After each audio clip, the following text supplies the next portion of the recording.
이번에는 중동 사태와 관련한 경제 상황과 트럼프의 속내까지 알아보겠습니다.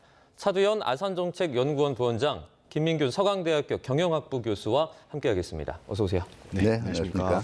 자, 먼저 코스피 상황을 좀 보도록 하겠습니다. 어제 마이너스 6.49%로 이제 급락을 했다가 오늘 다시 시작할 때 4% 오른 채 이제 시작을 했는데요. 네네. 뭐 지금 계속해서 중동 사태 이후에 이 롤러코스터 장세가 이어지고 있는 것 같아요.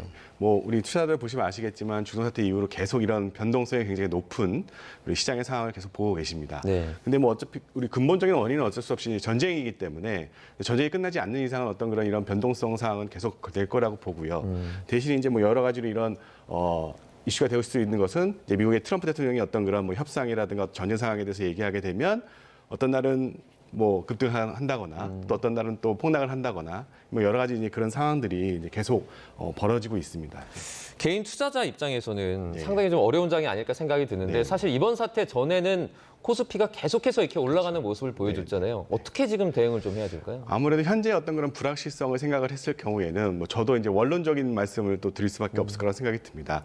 일단은 어떤 그런 투자자들의 어떤 그런 원칙이라든가 네. 아니면 이제 제일 어떤 그런 지금 두려워하는 부분 중에 하나는 이제 비투죠. 그러니까 과도한 어떤 그런 재정상이 안 좋을 때 특히 개인의 어떤 그런 뭐 빚을 많이 얻어서 투자를 하는 어떤 그런 상황에서는 변동성이 높은 상황에서는 이런 위험도가 훨씬 더 올라갑니다. 네. 그렇기 때문에 어떤 그런 원칙을 지키는 어떤 투자를 꼭 지키셨으면 합니다.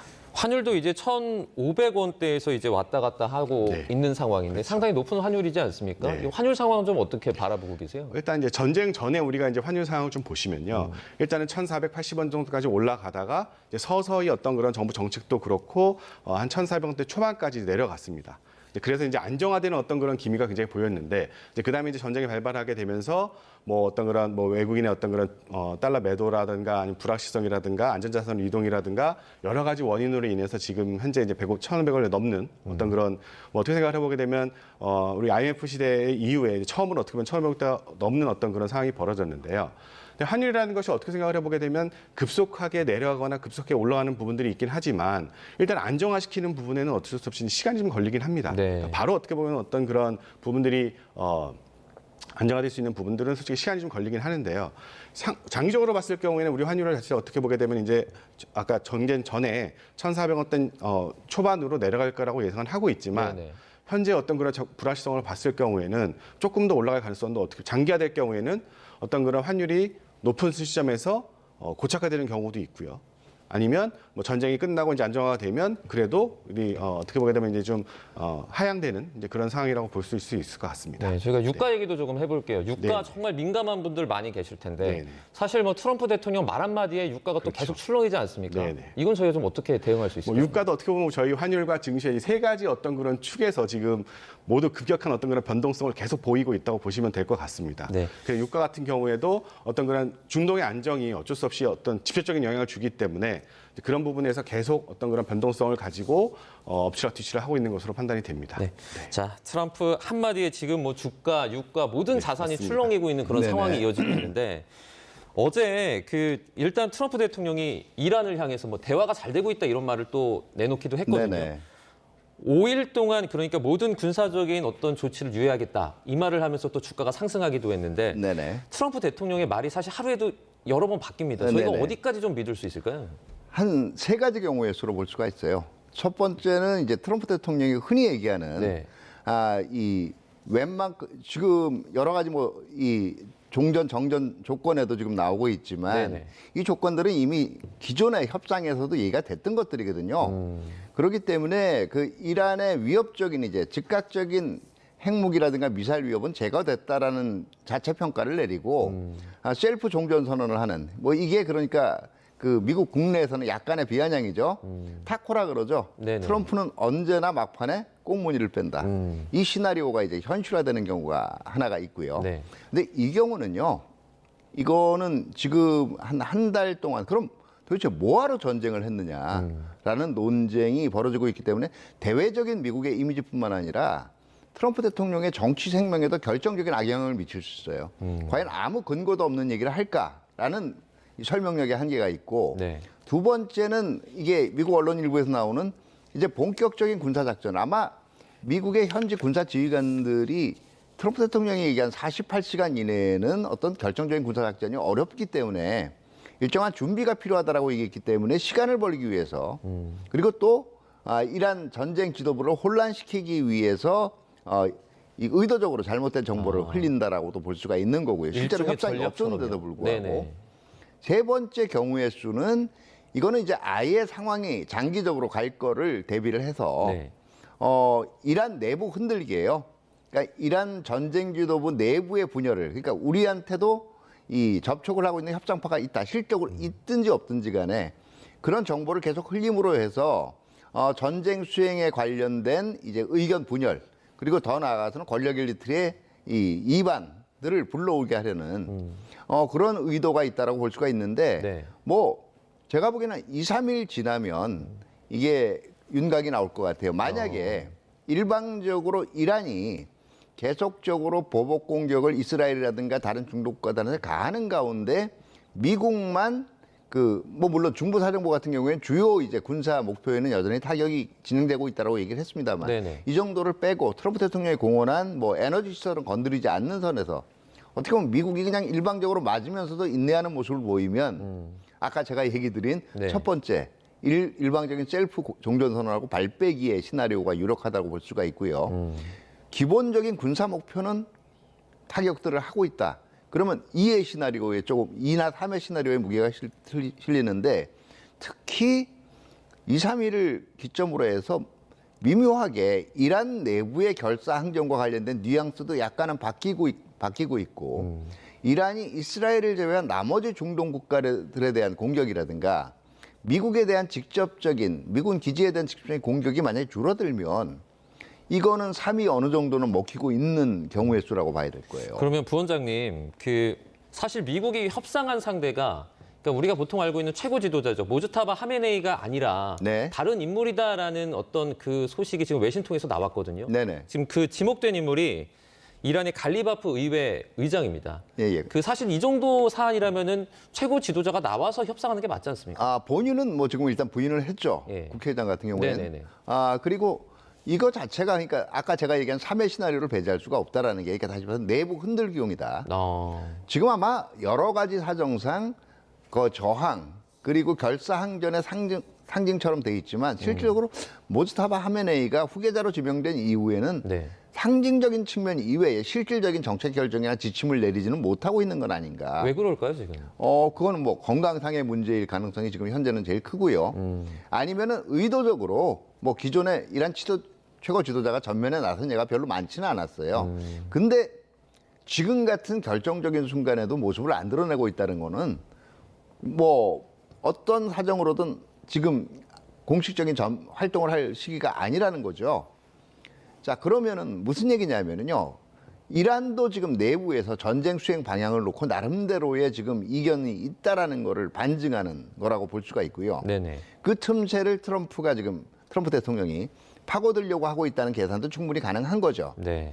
다만 이게 2, 3일이 지났는데도 계속 결상전 메시가 나오면 결과적으로 그런 움직임이 있었다고 해도 여전히 내부적인 분위기상으로는 눌리고 있다라고 봐야 돼요. 결상전파한테. 트럼프 대통령이 이제 CNN이랑 인터뷰를 했는데 거기서 저희가 이제 뭐 호르무즈 해협이 막혀서 지금 상당히 전 세계가 고통을 좀 받고 있지 네네. 않습니까? 이 해협을 이란과 공동 관리하겠다라는 어떤 하나의 안을 내놨어요. 이게 뭐 현실 가능성이 있습니까? 이렇게 볼 수가 있어요. 지금 계속 뭐 15개 협상안에 대해서 타결이 이루어졌다고 얘기하는 거는 네. 또 다른 측면에서는 완전한 뭐 이게 근거가 없는 거라기보다는 이란에서 미국이 내심 지금 그 염두에 두고 있는 그 협상 상대로 될 만한 인물들. 그러니까 기존의 하메네이 정부나 그 연장선상에 있는 정권보다는 조금 더 온건한 세력들한테 계속 이런 조건이면 우리가 공격 멈추고 이제는 종결할 수 있다라는 게 첫 번째고요. 네네. 두 번째는 이 조건을 받아들이는 세력이 이란의 정국을 장악할 수 있도록 이제 경제적인 여건이나 군사공격 중단하고 만들어줄 용의가 있다라고 지금 얘기하는 거나 마찬가지예요. 그럼 만약에 그 트럼프 대통령 계속해서 이란 정권 교체 말하고 있잖아요. 네네.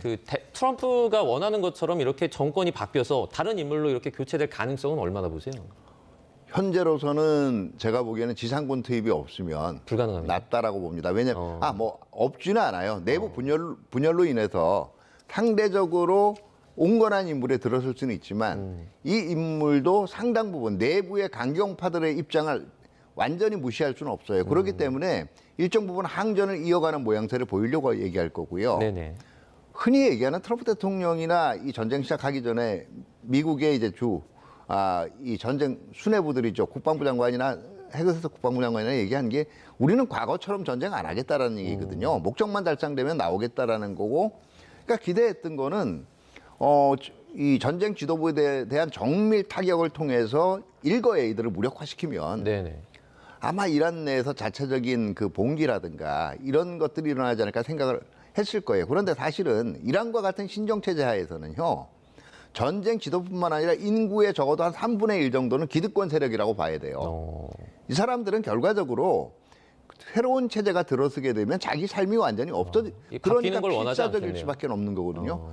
이 사람들이 가동하는 게 뭡니까? 억압기구예요. 민병대라든가 아니면은 그 경찰 조직 같은.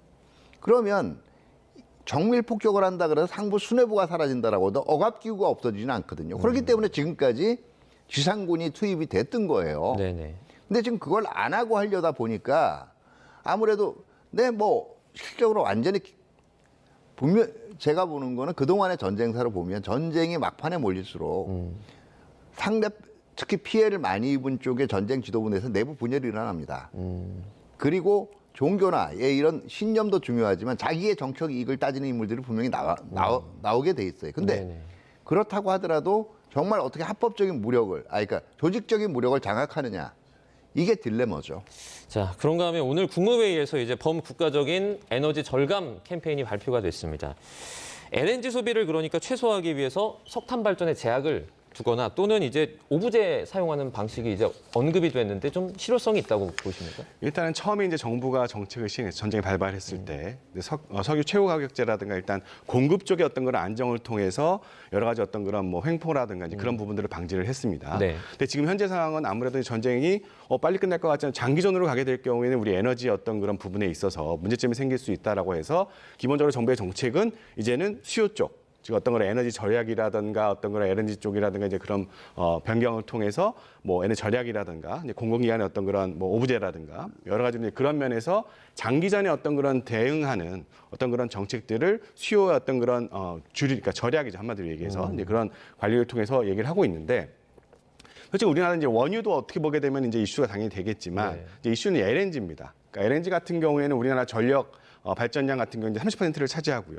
굉장히 중요한 어떤 그런 당연히 이제 원자재에 들어갈 수밖에 없는데 뭐 LNG도 이제 카타르 같은 경우에 이제 피격을 받아서 뭐 여러 가지 이제 공급의 어떤 그런 이슈가 있고 또 어떤 이제 그런 부분들이 어떻게 하면 우리가 조금이라도 어떤 이제 중요한 건 이제 전력 같은 경우에 원가죠. 그러니까 한마디로 해서 LNG 같은 경우 만약에 이제 우리가 장기 공급 계약을 했을 경우에는 이제 싼 가격에 들어올 수 있는데 이제 그렇게 공급 계약에 문제가 생기게 되고 전쟁이 생겨 공급망에 붕괴가 생겼을 경우에는 현물이라든가 다른 나라에 더 비싼 가격으로 이제 LNG를 수입할 수밖에 없거든요. 이제 그렇게 될 경우는 우리가 전력 관련 전기료라든가 이제 민생에 어떻게 보면 직결되는 어떤 그런 원가의 부담을 굉장히 많이 받게 됩니다. 지금 상황에서 근데 그 네. 정유사들의 담합 의혹이 나와서 이제 검찰이 네. 압수수색 진행하기도 그렇죠. 했거든요. 네.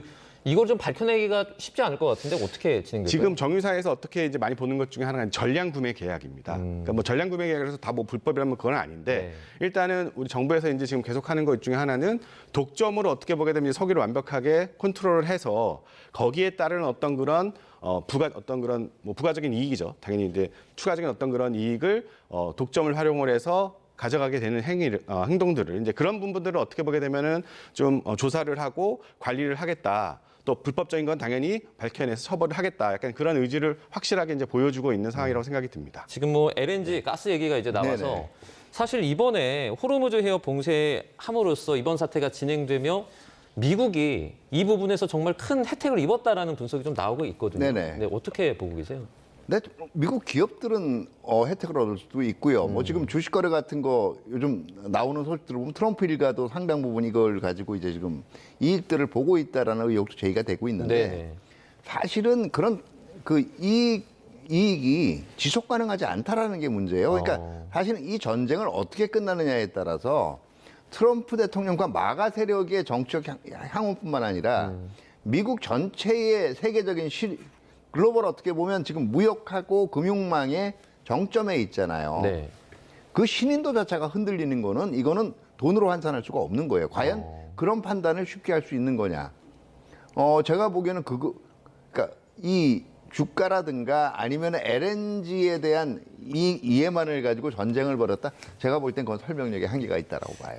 이번에 우리나라도 LNG 공급 위기가 올 수 있다는 우려가 나오고 있는데 지금 사태 때문에 여름에 좀 힘들 수 있다라는 얘기가 나오더라고요. 일단 아까도 말씀드렸다시피 이제 LNG가 중요한 어떤 그런 전력 생산을 하는 데 있어 필요한 원자재다 보니까 네. 물론 단기적으로 봤을 경우에 뭐 원자력이라든가 아니면 아까 석탄 어떤 그런 부분에 있어서도 좀 규제를 좀 해제를 하고 네. 어떻게 보게 되면 이제 그런 변동성은 좀 솔직히 남아 있긴 합니다. 근데 뭐 장기적으로 봤을 경우에는 우리나라 같은 경우에는 전력이라든가 이제 원자재도 마찬가지고 원유라든가 LNG 어떤 그런 공급망 다변화라든가 이제 그런 어떤 이런 상황이 터졌을 경우에 언제나 그렇듯이 우리나라 굉장히 많이 고생을 많이 합니다. 네. 경제적으로 그렇고 뭐 인플레이션이라든가 물론 뭐 우리나라 고생하는 것이 아니라 세계적으로 경제의 어떤 그런 파괴력이 있긴 하지만 이제 그런 부분들을 좀 장기적으로 좀 돌볼 필요가 있다고 생각이 듭니다. 네, 지금 자 트럼프 대통령 5일 유에 발언하면서 또 어떻게 보면 사태가 좀 달라진 것 같은데 네네. 만약에 이제 종전 기대하는 목소리도 상당히 높아져 있는 상황이거든요. 그렇죠. 종전이 성사되려면 어떤 조건들이 좀 필요합니까? 근데 이제 첫 번째는 제일 큰 거는 현재 이 셀프 종전 선언이라고 하더라도요. 네. 이란 미사일이나 핵이 당장 이란이 핵 능력이나 미사일 능력을 지닐 수는 없게 된 건 분명해요. 재건 네. 능력도 없어졌어요. 그러면 이제 남은 거는 미국의 입장에선 호르무즈 해협에 대한 이 봉쇄 문제를 어떻게 할 거냐. 이란이 여기에 대해서 어떤 입장을 표명할 거가 있는 거고요. 이란 내부에서는 두 가지일 겁니다. 현재 전쟁을 이끌어 나가는 전쟁 지도부의 일정한 생존 문제를 어떻게 나머지는 모든 명분들이 다 있지만요. 사실은 그거는 겉에 있는 부분들이고요. 현 정권이 명맥이 유지되는 모습을 어떻게 보여줄 수 있느냐. 그리고 이란 내부에서 이 앞으로 재건과 관련된 재원들을 어떻게 미국이 약속할 수 있느냐. 이게 배상이 됐든 보상이 됐든 이것들이 아마 중요한 관건이 될 거예요. 네, 알겠습니다. 오늘 두 분과는 여기서 인사드리도록 하겠습니다. 이 중동 사태와 경제 관련 상황들 차두현 아산정책연구원 부원장 그리고 김민경 서강대학교 경영학부 교수와 함께했습니다. 고맙습니다. 네, 감사합니다.